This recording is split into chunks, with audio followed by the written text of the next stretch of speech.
Hey everyone, welcome back to the BEUDOU4U podcast. This is Bianca Castillo, your podcast founder and host. And for today, we will be interviewing the woman who wrote the Go Mom She book, which is also Amazon's best-selling self-help book. So let us welcome Miss Victoria Dang. Hi, everyone. Thanks for inviting me, Bianca. Of course. Hi, Tita Vicky. How are you today? I'm great. The weather is good. There's a sun here in Belgium, so I'm feeling positive and great today. Thanks for That's asking. How are good. you? I'm great. I'm really excited to hear your story, and it's nice that our time schedules now like the same and we get to finally do this interview. True, because it's evening right now in Bangkok, right? Yeah, it's like 8:37 right now. Yeah. All right. So yeah, shoot me some questions. I'm very interested to Okay. answer. So my first question is, are there any cliche quotes that you live off by? For example, hard work pays off. Yeah, I think there's one that I always think, whether I'm in a good or bad situation, which is nothing comes easy.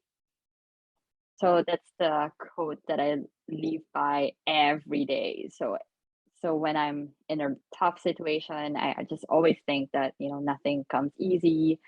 So everything you have to work hard for it, because once you reach that goal, it makes you feel good. The satisfaction is different than Yeah, getting something that is just, easy. So yeah. like working hard for something.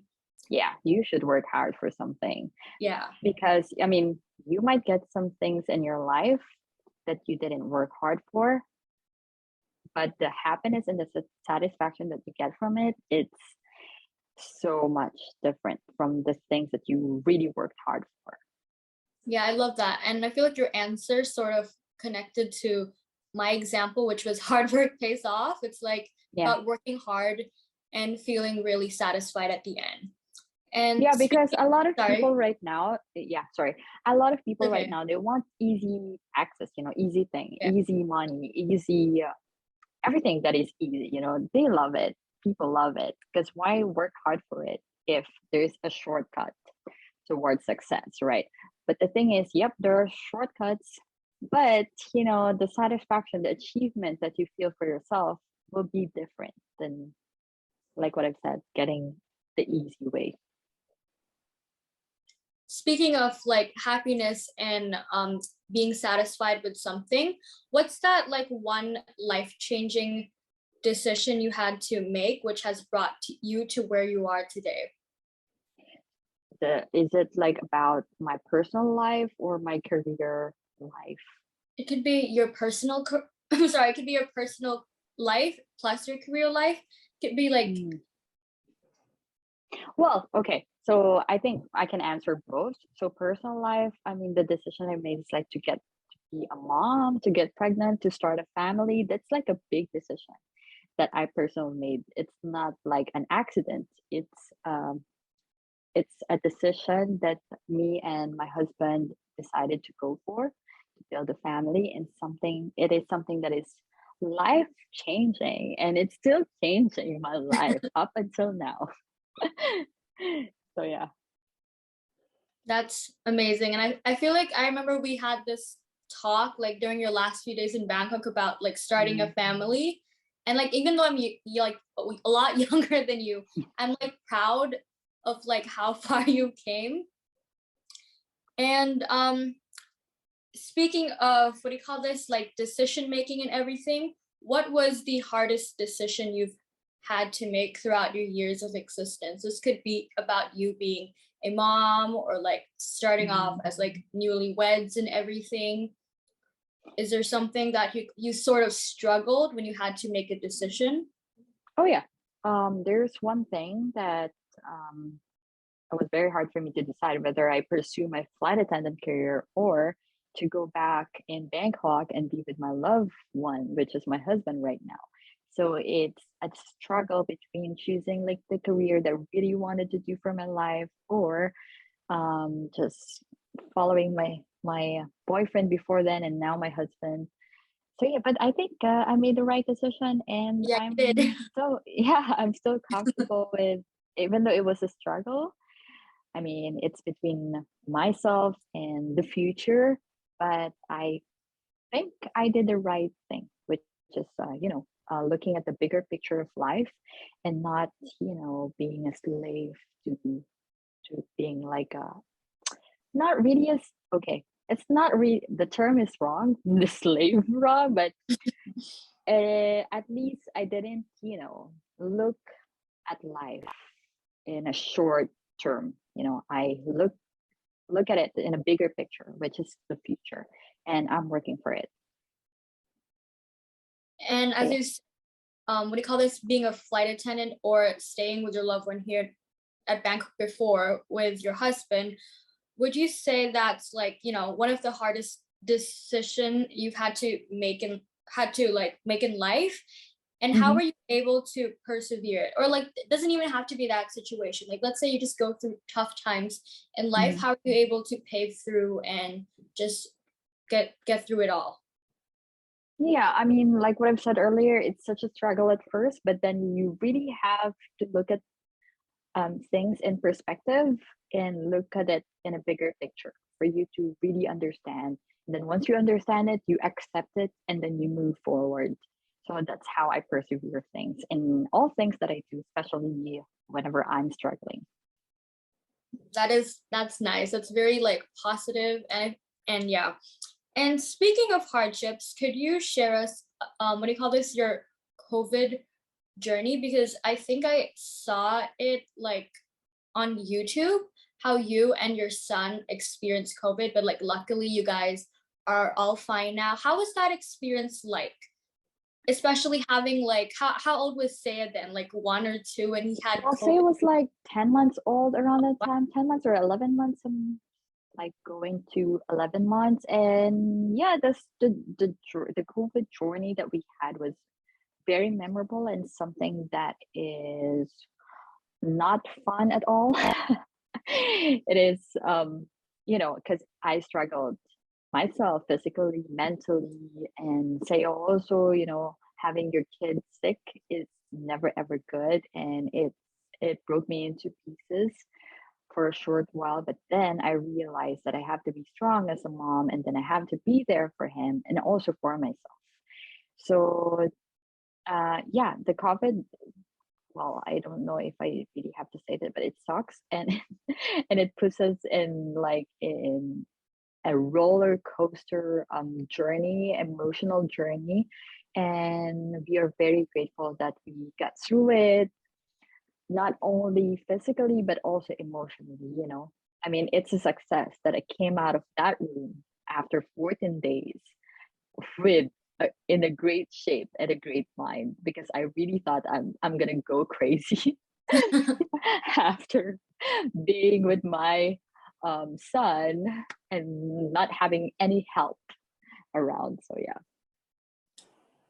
And since we touched on the whole COVID aspect and how Mhm. bad that situation was, what would you say was that one thing you missed the most during those days when COVID wasn't a thing yet? Oh, of course, traveling. I mean, I've been like a few places. I always travel every month before COVID. And but when I get pregnant and then I give birth, of course, I mean, things change, but I really thought that I can, visit the family, show my baby to, in Bangkok and in Belgium or in Vietnam, or like in places that we wanted to, um, how to officially introduce our baby. But it's it's been like 2 years, and we really haven't gotten be able to travel around and then meet the family. Except right now, we were able to travel to Belgium for a couple of months, and finally Saya can meet this part of the family after almost 2 years. Imagine. So yeah. That's nice how he can find like even though it was 3 years, he was able to see the side in the what do you call this family side from Belgium, Yeah. right? Yeah. And now I want to transition into questions about you being a mom. The first question, it's sort of dramatic. What's that one thing you've learned from being a mom, and has Saya taught you anything? Oh, a lot of things, and he's still teaching me up until now. So I mean, the first one would be patience. Yeah. When you became a mom, you really have to extend your patience. And Saya is teaching me a lot of, I mean, it's teaching me to extend my patience every day. Now that he's, a toddler and, is just doing a lot of things, he's transforming into a different human being. That I have to keep up, right? I have to keep up by extending my patience and also improving myself as a mom. And he taught me how to be dynamic, to be alert and awake all the time. Awake literally because he's always bothering me in the middle of the night. Oh So no. he's like, yeah, he sleeps 11 hours straight a night, but he's really an early riser. So he wakes up around 4:30 or 5 a.m. in the morning. So yeah, he's teaching me how to be a morning person.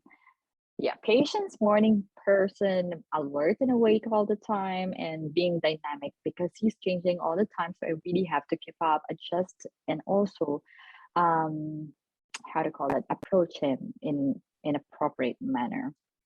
And the fifth one is unconditional love. I never really thought that I could love somebody like that. Oh. Even though I really hate him sometimes, like I really want to like sell him in a black market. No, I'm just kidding.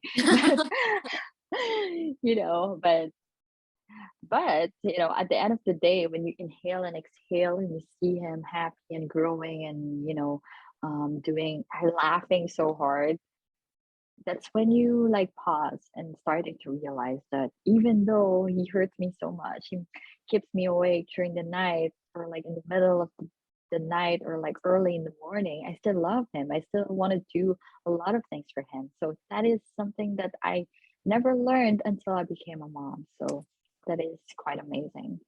That's nice. And even I have a little sister, and it's like she really teaches me how to be patient. Like I'm not a mom, but I sort of understand. True, true. And she's like growing, and I'm like, oh my god, she's getting older, but also getting older here. You feel much older when you have a sister, isn't Yeah, it? and our like age gap difference is just pretty big. Oh yeah, yeah, Yeah. true. I remember you said earlier about how every what's this, like the cliche quote about nothing comes easy, Yeah. and that's sort of like life, right? I'm pretty sure the bad always balances the good. So Hmm. what are some of the rewarding things that you kind of, what do you call this, like receive about being a mom to Saya? Wait, does Oh that yeah, make sense? yeah. It's a different satisfaction and happiness. I think that's like most rewarding when you became a mom. It's you receive happiness in ways that you least expected. You know what I'm saying? I mean, you just feel it. And it's something that money can give you or anything can give you. Maybe you have a very nice bag and you're happy, but that happiness is different from being a mom when you see your kid. I mean, when you see your kid walk for the first time, or when you see your baby talk or call you mama for the first time, or say the weird words out of the blue, it's like different. It's a different happiness that I think nobody can take away from you, and nobody also can give you except your family or your kids. So that's, I think, the most rewarding um yeah um thing. I can't call it a thing, but it's something that most rewarding feelings that I've received as a mom. And beside that, I was able to write a book, which is Go Momshi. And Yeah. it's because of my baby and because of being a mom. It's a journey that I think is very special, that really pushed me to express myself through writing. And I'm very thankful for that. And I think that's a reward for me. for me as a mom. I have another bonus question about you being a mom. Did you, I mean, not really a mom, but did you ever like see yourself like as an author, or was it just something that kind of came out of the blue when you felt like you wanted to share your experience and how you felt to like the other moms out there? Oh, well, I really like writing, or writing blogs even before I get pregnant. I mean, just to share my life story or my traveling journey, everything that's going on with my life. So, but I never really thought that I was gonna be able to write a book because it's a book. It's gonna take a long time to finish the book. But then when I became a mom, um, I was able to write, even though I have a very busy schedule, because I am inspired. So when I have this emotional, there's a tank, and if my tank is full of like emotional, how to call that, emotional feelings, emotional factors and or feelings, then I am fueled to write about my life. So so it's not, so now that I was able to write a book, I feel like I'm going to pursue being an author, but I don't know what's going to be my second book, because I'm looking for that tank to Mm, fuel me up into writing. So yeah, I'm gonna be, yeah, pursuing. That's why I created the Go Mom She You website and Go Mom She podcast, for me to be able to continue it, because I know that it's not a one-time thing. Um, prob- who knows? Probably my next book would be about um, cultural change, and I don't oh. know. I mean, or I mean, it's something that affects me. I'm still looking at myself on my journey. What is it that I want to share with my life and with mom sheets out there as well? Of course, I'm gonna focus on mom sheet community. Mhm. Um, so yeah, I think it's not a one-time thing. I'm gonna pursue it until I find out what tickles me next to write a book. So yeah. And last question about you being a mom, how have you changed as a person since you like became a mom? Like what are some of the things that like what are Change the change?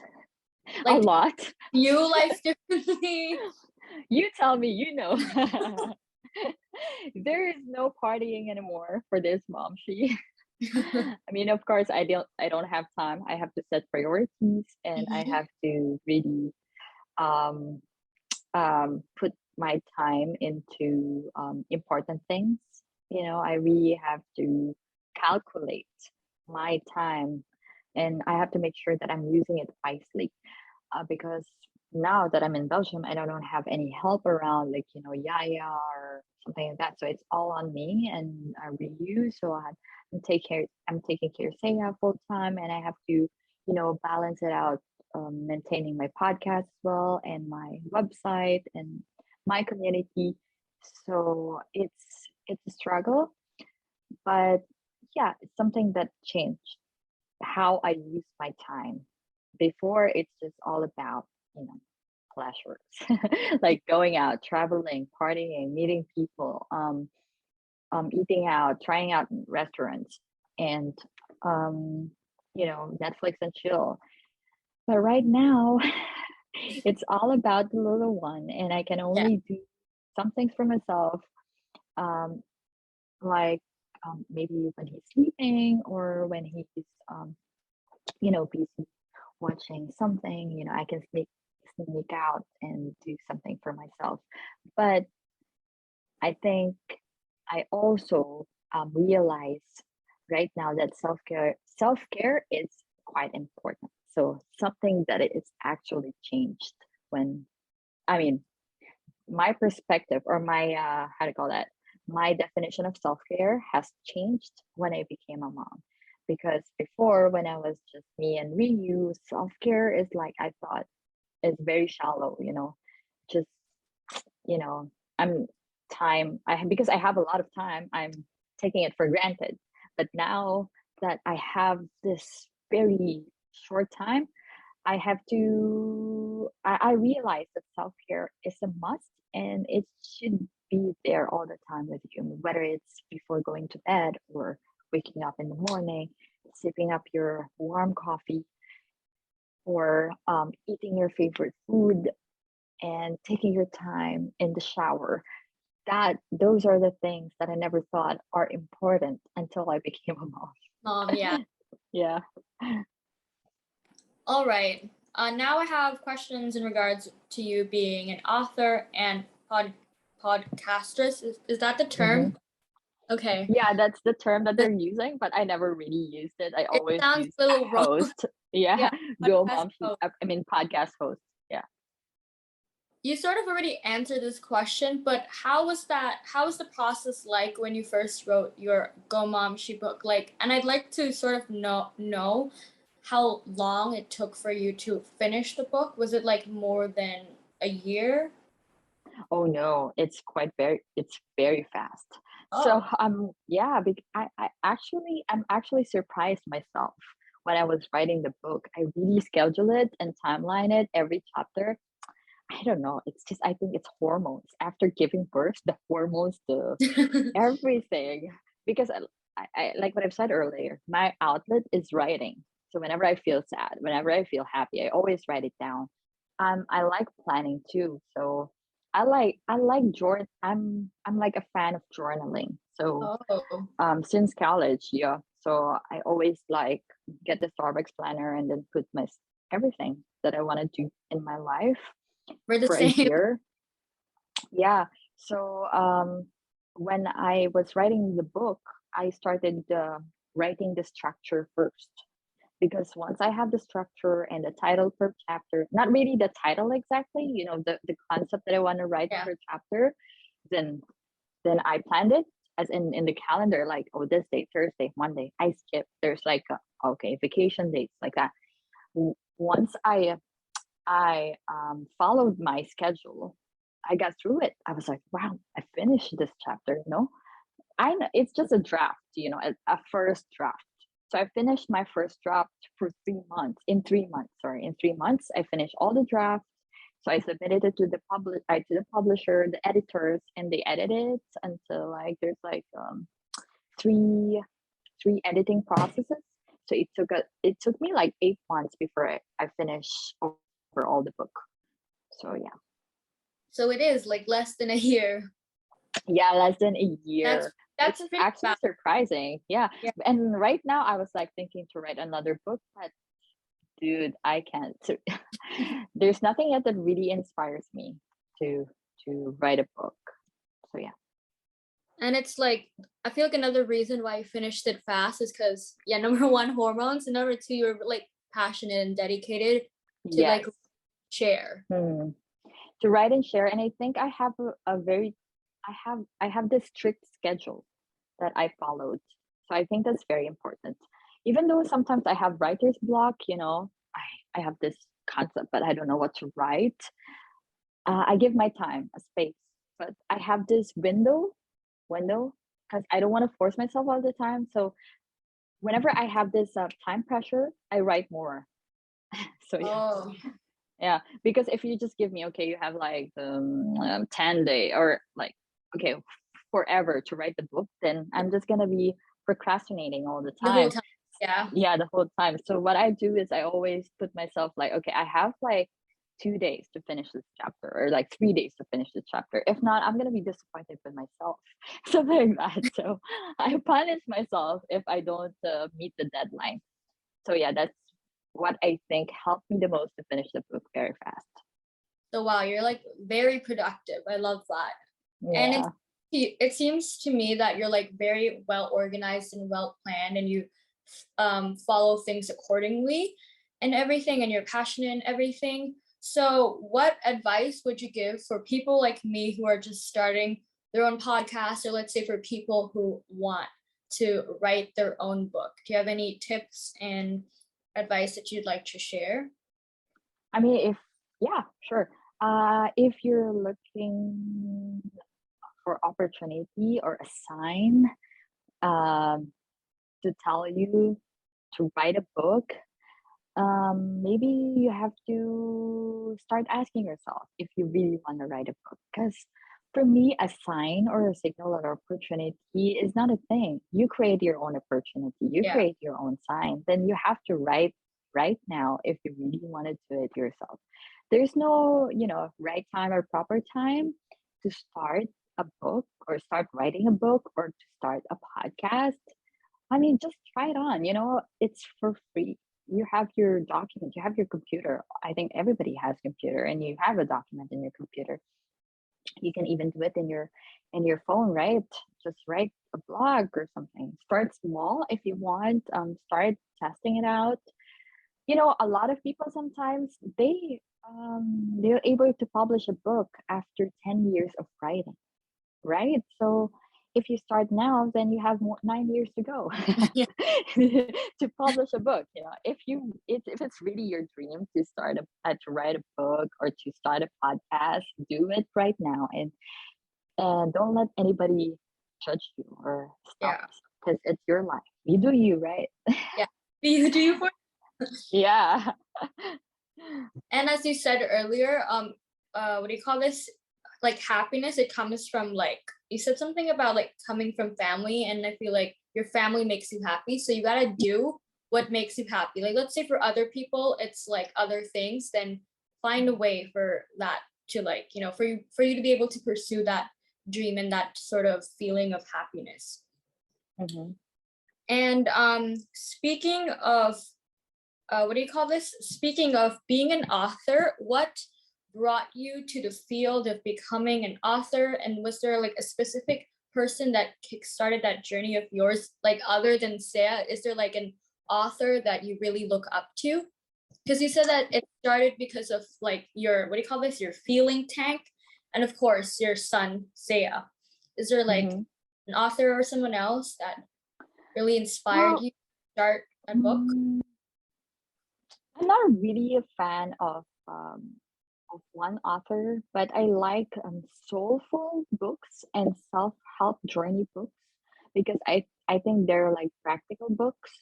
So I think those books really inspire me. I don't have like a particular like idol of authors or like because I'm not really that kind of person. I look up to people, yes, but I don't really idolize people that I really like, fandomize them and then follow them on their journey or books. I don't know if I'm like that guy. It depends, but I like Mitch Albom. Those like I mean it really like inspires me when it comes to writing in a very soulful way and very positive way of writing. So it's like a type of writing. And yeah, I like the self-help book that um what's that? The book that you're a badass? Yeah, that one. It's a self-help book as well for women. So those are like the things that I think are very useful in life, especially during this pandemic. That's why I also write a self-help book because I know a lot of moms are out there also experiencing isolation, loneliness, and um, having this struggles in life. So self-help is a book that really pushes you to do something for yourself. And I also created it as a journal for people to write down their feelings because I believe that it's very important for you to create wiser decisions and for you to, have the sense of what is really going on with your life. So yeah. That's nice. So it's sort of like a different style of book. Mhm. And I'm quite curious, it's another bonus question. Were you like do you like to read like let's say chapter books, or is it just like self-help books? Because I personally like I don't like to read books. My teachers are gonna hear this and be really disappointed. I don't like books. Like I love to write and everything, but if I have to read a book, I will feel really like on. True, true. Me too. I mean, I totally relate. I'm not a fan of reading book except if it's really interesting and if it's for the soul. I like and it's not very long. So I don't when it's like very thick, okay, no, no, no, no, Never no. mind. I'm like that, or never mind. But if it's like soulful, like I said, it's for the soul and it's practical, it's self-help book. something like that. So that really interests me, and I'm gonna read like a couple of chapters until I finish it. Sometimes it takes me like 3 months or like maybe a year before I finish one book, and it's fine. It's something that I want to do once in a while, not every day, but and I'm not a fan, but I like books that are helpful. So yeah. And So if you're asking if it's bad that you don't like books, it's not that oh, bad. no, no. You will Yeah. find books that will really interest, that will, tickle you, and that's when you're gonna read the book.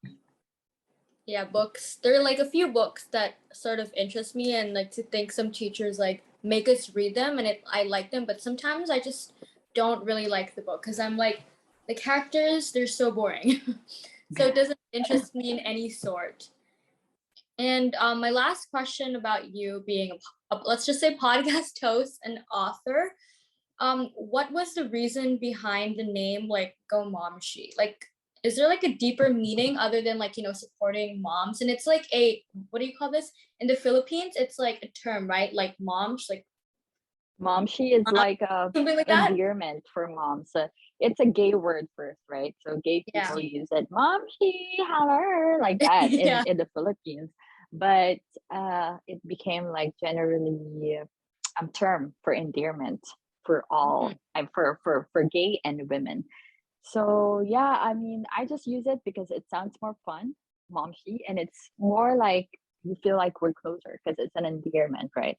And Yeah. I put go um in front of the Momshi to, aside from offering support to other women, but also to, to push them that whatever you want to do, go for it. Do Go it. Momshi. Yeah, do it. I mean, that's the purpose of my self-help book, because if you read it, it's like it's all about being lost, but I was able to find ways Find to yourself. actually find myself, my identity as a mom. Because when you gave birth, sometimes you really feel lost, and because you have a different life, you have a different responsibility. It's actually a big responsibility you have to take. Then you actually forget your past life because everything has changed, And sometimes self care is bye bye, and you really don't. You look at yourself in the mirror and you will say like, "Who is this girl?" You don't really recognize yourself anymore.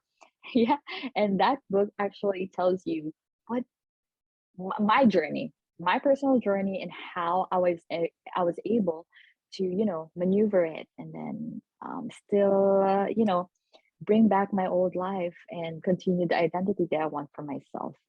And but it doesn't mean that what I want to do for my life is what you want to do for your life. That's why it's a journal wherein mom she can write down their feelings and discover what they really want to do for life and what they really struggle the most and how to solve it on their own way. So This is actually great that I like have you as my guest because your the concept of your Go Momshi podcast and book is pretty similar to yeah. my podcast because it's about like doing things for yourself and like Hmm. just being happy and like it's fine if you're sad and everything. You'll like find yourself at the end and everything. It's like being positive, and I think Hmm. that's pretty Yeah. cool. And yeah, so here are my last few questions. The first one is, what is Victoria Dang's definition of happiness and success? If it doesn't like go together, you can like give like a definition for each like in like separate. Okay. So happiness is it's for me, happiness, it's it's not a temporary, it's a short term perspective. So it's like you have to ask yourself every day, are you happy, are you happy, are you happy, right? Every day. So that's the definition of happiness for me. So I mean, that's happiness for me. So my definition is when my family is happy, like we have enough food on the table, we have like, time to do the things that we want to do for our life, we're safe, we're healthy. That is happiness for me. I'm happy when it's like that, and I have my self-care routine. Success is, it's a long-term thing. Success is when I see myself satisfied with my work, satisfied with the growth of my little one, and we have our house or our businesses are flourishing, we have like a financial freedom. That is success for me. So yeah, it's a long term. It's like Yeah. it's been a long time to say that I'm successful, but we're working to that path. Thinking about it, like I agree with your definition for both, how it's like long term and short term. Because I'm that type of person who thinks about my own long term goals and short term Mhm. goals, and it's like two different things. Like a short term goal can never be a long term goal because it's like it'll end Mhm. fast. So Yeah. it's good. Mhm. It's Yes, because when you give me a milk tea, I'll say, "Oh, I'm so happy right now because I have my milk tea." Yeah, that is happiness. That's that's also happy. success. Okay. And as a person who has done quite a lot, like for your age, and like as most people who may not know, you also used to have your own cosmetics line called Yeah. Queen. KWN, right? Yeah. Queen. Yeah. Um, what would you say has been your like what do you call this? Like favorite achievement throughout your what do you call this existence, like your career life? Like what was your Oh yeah. favorite achievement? What's the favorite thing you've done that you're just like, wow, I'm proud of myself? Yeah, it's the Go Momshi book and the podcast. So I'm proud that it became a brand. So I build up that brand. I have a website. I have everything I need, and I can work remotely. So it's something that I'm very proud of myself, and I really want to continue doing it. So yeah, I think that's I'm proud of. If you could talk to your teenage self, what would you tell her? Wow. I mean, maybe I will say that take your time. It will be fine. Don't be too excited, and but you have to be ambitious. So I was ambitious when I was a teenager, and I never ever regret it. Um, so yeah, if those teenagers who are listening right now, I will say that be who you are, be ambitious. Sky is your limit. Go for it. And my last question for you is in the next 5 years, where does Victoria Dang see herself? Or hope Wow. to see herself? In 5 years, I think I'm gonna have my second book, hopefully. Hopefully. Yeah, and I'm gonna be in Belgium, probably. And well, yeah, I think and I have my second baby. Hopefully. Hopefully. So yeah, that's And hope I think Victoria Dye is gonna be. It's gonna be a second book, second baby. Everything is second. It's gonna second. be growth. Yeah, that's my thing. It's gonna be a lot of growth in 5 years.